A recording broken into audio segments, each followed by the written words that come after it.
આકાશવાણી ભુજ સ્થાનિક સમાચાર પરેશ મારું વાંચે છે। નમસ્કાર।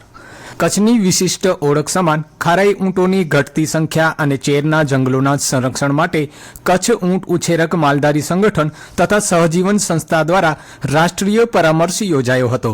આ કાર્યક્રમમાં ભારત સરકારના પશુપાલન commissioner, national bureau of animal genetic resource અને વન વિભાગના ઉચ્ચ અધિકારીઓ, બીએસએફના પ્રતિનિધિઓ, ખારાઈ ઊંટ સાથે કાર્ય કરતી વિવિધ સ્વૈચ્છિક સંસ્થાઓ સહિત માલધારી પ્રતિનિધિઓ ઉપસ્થિત રહ્યા હતા।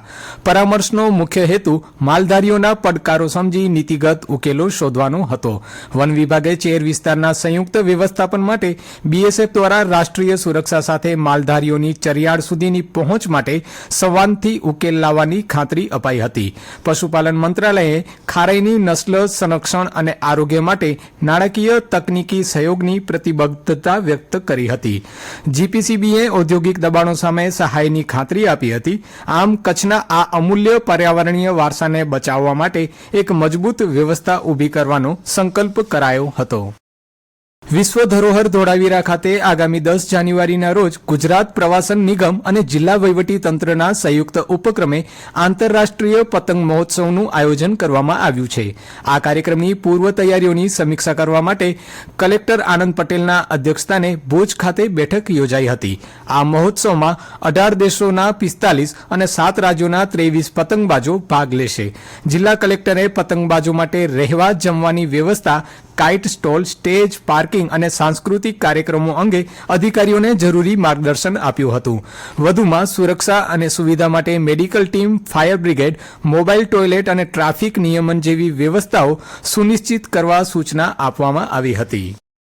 અંજાર ખેતીવાડી બજાર સમિતિ ખાતે રાજ્યમંત્રી ત્રિકમભાઈ છાંગાના પ્રયાસોથી શરૂ કરાયેલા ખરીદ કેન્દ્રોમાં ખેડૂતોને પોષણક્ષમ ભાવ મળ્યા છે। 10 નવેમ્બરથી 13 ડિસેમ્બર દરમિયાન 2328 ખેડૂતો પાસેથી 56,650 ક્વિન્ટલ મગફળીની ખરીદી કરવામાં આવી હતી, જેનાથી ખેડૂતોને અંદાજે 7 કરોડ રૂપિયાનો સીધો ફાયદો થયો છે। સાથે જ કોટન કોર્પોરેશન ઇન્ડિયા દ્વારા 8,040 થી 8,060ના ભાવે 60,253 ક્વિન્ટલ કપાસની ખરીદી કરાઈ હતી। બજરંગ કૃષિ સેવા સહકારી મંડળી અને કચ્છ ફાર્મર પ્રોડ્યુસર કંપનીના સહયોગથી ખેડૂતોને તેમની ઉપજના યોગ્ય ભાવ મળતા ખુશી જોવા મળી હતી। પીજીવીસીએલ ભુજ દ્વારા જનતાના હિત માટે આગામી પતંગ મહોત્સવ નિમિત્તે સાવચેતીના ભાગરૂપે જરૂરી પગલાં લેવા જણાવાયું છે। પતંગ મહોત્સવ દરમિયાન ખુલ્લા વીજળીના તારને ન અડવા, તાર પર ચડેલી પતંગ લેવા લંગર ન નાખવા, ઘરની આજુબાજુ કે કોઈપણ જગ્યાએ થાંભલા કે વીજળીના તારમાં અટવાયેલા પતંગ લેવા માટે લાકડી કે લોખંડના સળિયા વડે તેને કાઢવાની કે ત્યાં ચડવાના પ્રયાસ ન કરવા, મેગ્નેટિક ટેપ, સિન્થેટિક દોરી કે વીજવાહક માંજા તથા અન્ય વાયરોનો ઉપયોગ ન કરવા અનુરોધ કરાયો છે। પતંગ ઉડાવતી વખતે બાળકોને વીજ તારથી દૂર રાખવા તથા વીજ તારના સંપર્કમાં ન આવે તે બાબતે કાળજી રાખવા અને વીજ અંગેની ફરિયાદ માટે પીજીવીસીએલની સંલગ્ન પેટા વિભાગીય કચેરી પર રૂબરૂ અથવા ટેલિફોનિક સંપર્ક કરવા જણાવાયું છે। સમગ્ર રાજ્યની સાથે કચ્છમાં ઠંડીની અસર લોકો અનુભવી રહ્યા છે। અબડાસાના મુખ્ય મથક નલિયા 9 ડિગ્રી સેલ્સિયસ લઘુત્તમ તાપમાન સાથે આજે રાજ્યના સૌથી ઠંડા સ્થળોમાં પ્રથમ ક્રમે રહ્યું છે। અન્ય સ્થળોની વાત કરીએ તો આજે ભુજમાં લઘુત્તમ તાપમાન 12 ડિગ્રી અને કંડલા એરપોર્ટ 15 ડિગ્રી લઘુત્તમ તાપમાન નોંધાયું છે।